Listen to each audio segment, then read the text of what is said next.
Welcome to Canada, ladies and gentlemen, the land of trash. Is this the Canada you once knew and loved? Is this the Canada that you were born and raised in, where we throw?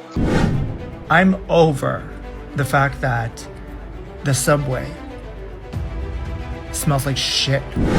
In this modern progressive dystopia, unimaginable volumes of trash and refuse choke the streets. I'm in a third world country, and you know what you don't see here? Crackheads, junkies, people all over the streets. I was in Dubai twice last year, and after seeing them, Canada is a third world country. I'm not even exaggerating. You land there and the difference hits you immediately. What happened to Canada? This used to be one of the cleanest, most beautiful countries in the world. But now, dirty streets, overflowing garbage, polluted lakes, and broken systems are becoming the new normal. And here's the real question no one is asking. Is this happening because of people, or because the system itself is failing? Because when rules are unclear, enforcement is weak, and accountability disappears, it doesn't matter who you are, the result is the same: trash on sidewalks, neglected public spaces, a country slowly losing its identity.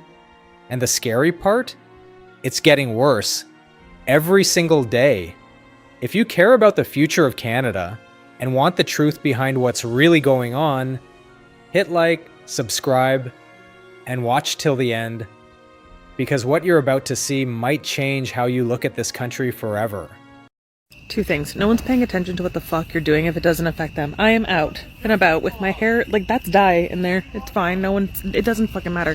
But two, I'm in LaSalle. My kid is fishing. What is that fucking smell? What is, like, we're at this park place. Why does it smell like assholes? Why does it smell like dirty, nasty, unwashed, leaking assholes? What the fuck is going on here? I love you, Toronto. I really do. I really effing do. I love you, Toronto. But let me tell you this, okay? I'm over the fact that the subway smells like shit all the fucking time. The streetcars smell like fucking shit all the time. It's disgusting. You know what I'm saying? It's really disgusting. Not only that, but the streets of Toronto is like the slumville of God knows what, okay? I don't know if the homeless people or whatever is having poop parties, but it needs to stop. It needs to stop. Stop shitting on the fucking streets. Stop shitting in the subway stations and stop shitting in the streetcars. Oh my God. Like, hello? Last summer, can I tell you, last motherfucking summer, in the corner of Yonge and Dundas, I don't care. I'm still calling it that, by the way. Corner of Yonge and Dundas, okay? There was a gentleman in front of Cineplex taking a fucking dump, okay? It was the weekend. It was packed. People couldn't believe it. This homeless man was just shitting on the fucking street, okay? In front of Cineplex. People wanted to watch a movie, not smell fucking shit. You know what I'm saying? I feel like Toronto is just a fucking dumpster. It's a dumpster. Ugh, it's disgusting. Anyways, I love you, Toronto. I really do. But fix up your shit. Fix it up. That guy just left his garbage right there. Hey, dude, that's not a garbage can. Don't leave your garbage there. Welcome to YouTube. I'm in a third world country, and you know what you don't see here? Crackheads, junkies, people all over the streets. The irony that lack of government support is what makes a country more third world, but it's our government support in Canada that is creating all these junkies everywhere and people who aren't getting clean. I was in Dubai twice last year, and after seeing them, Canada is a third world country. I'm not even exaggerating. You land there and the difference hits you immediately. The infrastructure is insane. The buildings are insane. The roads are impeccable. It is the cleanest place I've been to in my entire life. There is no open drug use and there's no garbage everywhere. And then I come back to Canada and there's garbage everywhere. It's embarrassing. Dubai feels like the future. Canada feels like it gave up. And here's the part nobody wants to hear. This is what Canada could have been and still can be if we smarten up. Dubai didn't get rich by accident. They built fast and they cut red tape and they punished chaos. In Canada, we fight over frickin' pronouns. Everything here feels small and dirty. If Canada doesn't look in the mirror, then we are not falling behind. We are choosing decline. Today I'm going to be walking through Sherbourne, the worst neighborhood in Toronto, the worst street. It's pretty much a junkyard out here. As you can see, people just full of homeless people. Full of people struggling in life, and today I'm going to explore this area, see the vibes, see what's going on here. Now we're in Island Gardens Park. You know, a bit sketchy place, right? You can see there's literally police just patrolling, people patrolling. You can see tents down there. I'm gonna go closer so you can take a look, but there's like food on the ground, you know, dirty place. See tents, like a whole encampment for homeless people. I'll show you when you get. As you can see here, we're a lot closer, close to the encampment. You know, you can see tents, you see dogs, you see people just outside. Looks like a whole barbecue there. But, you know, people are just enjoying it. But yeah, as far as it goes, it seems like there's a community here. You know, they're all struggling, but they're outside in the winter trying to survive this cold weather. Yeah, so here I see a little bit more, you know, like down there. You know, it seems like there's just a couple more people struggling down here. You know, down there.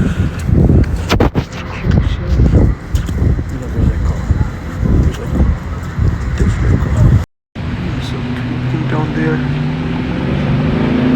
just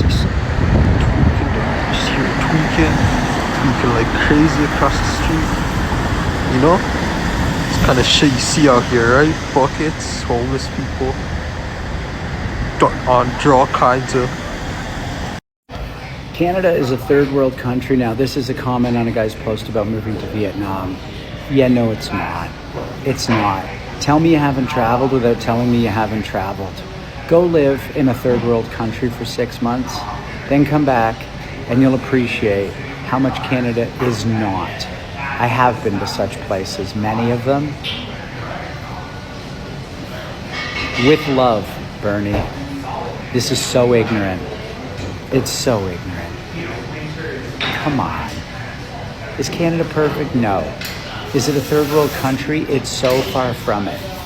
As I sit in this coffee shop where everything's available on a cold day, where all the heat's available and the Wi-Fi works and the social systems imperfectly work, like, just come on. Like, Welcome to the Great Toronto Garbage Plague.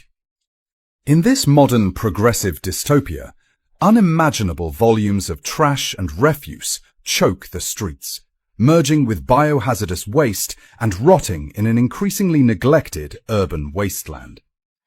Sidewalks, parks, and transit corridors resemble open landfills, monuments to abandonment masquerading as a functioning city. A culture of decay has taken root. People casually discard coffee cups, pizza boxes, and debris wherever they stand. They watch others litter without consequence and conclude there are no rules, no standards, no guardians of the commons. Lawlessness becomes normalized. Entitlement becomes contagious. The authorities are nowhere to be found. Just as open drug use flourishes in plain sight, the scourge of littering proceeds unchecked, day after day, ward after ward.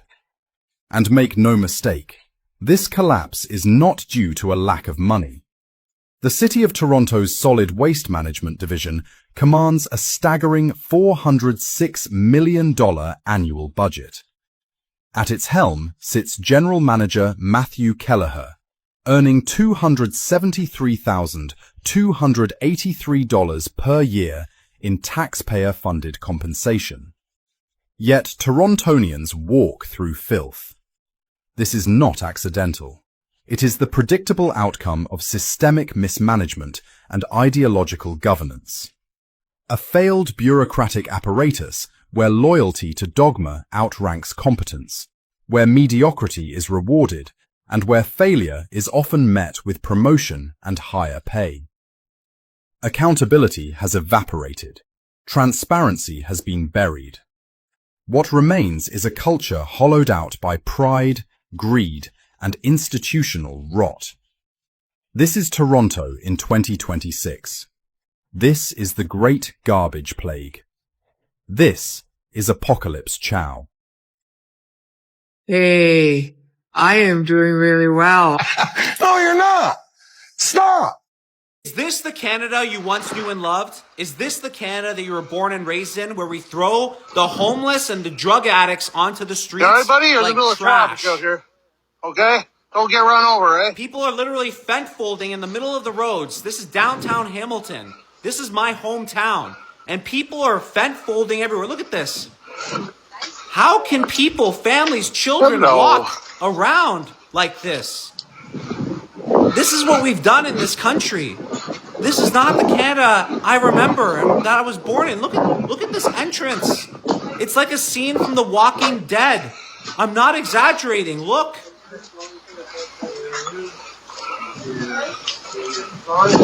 My ask to the government is to stop spending all of our money, billions of dollars overseas, and start diverting it to support Canadians in need, like these people who are addicted to drugs. They need help. It's also a huge public safety risk that we have these homeless people, these drug addicts doing meth, cocaine, literally in our downtowns. They're thrown around like trash. This is not acceptable. This is just honestly disgusting that we allow this in Canada. We need to hold ourselves to a higher standard, and that starts with taking care of our own brothers and sisters, the people that need it the most. There's over 200,000 people homeless in this country, and we need to stand them up first before we help stand anybody else up. Welcome to Canada, ladies and gentlemen, the land of trash, the land of squalor.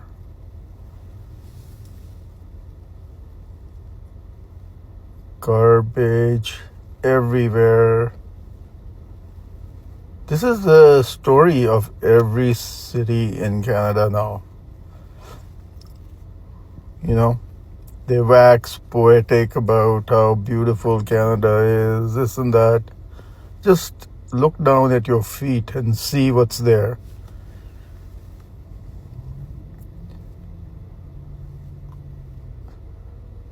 Canadians always talking about climate change. Climate change! How about you pick up the trash at your feet?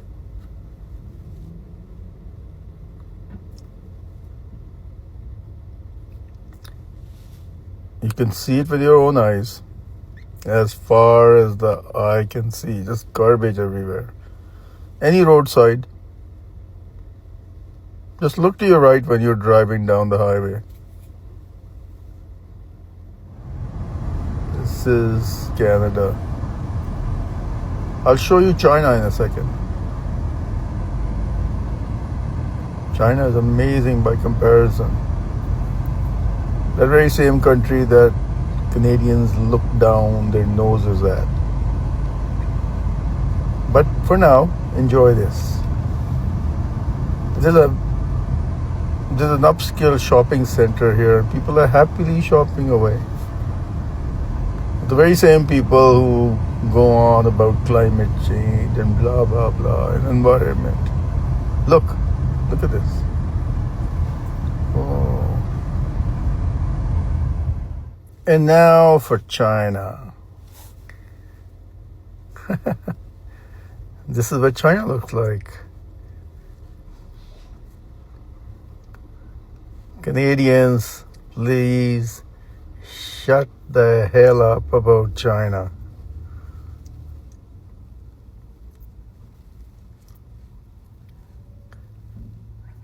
All that sanctimonious nonsense. Clean up your trash first. So, where does this leave Canada? Because this isn't just about dirty streets or garbage on the road. This is about something much bigger. It's about systems that no longer work the way they should. A country isn't kept clean just by people. It's kept clean by structure, accountability, and consistency. When cities don't enforce rules, when public services fall behind, when responsibility gets passed around instead of owned, things start to break down. And once that decline begins, it spreads fast. First, it's trash on the sidewalk. Then it's neglected neighborhoods. Then it's a feeling that no one really cares anymore. And that feeling, that's the most dangerous part. Because when people stop caring, standards drop. And when standards drop, the entire country changes. But here's the truth most people ignore. This is still fixable. Canada still has the resources, still has the people, still has the potential to be what it once was. But only if people start asking the right questions, only if there's accountability, only if systems are improved, not ignored. Because blaming each other won't fix anything, but fixing the system might fix everything. Now I want to hear from you. Do you think this is a system failure or something else? Have you personally seen things getting worse where you live? Drop your thoughts in the comments. I read every single one. And if you believe Canada deserves better, like this video, share it, and subscribe for more real conversations like this. Because sometimes, the first step to fixing a problem is finally talking about it.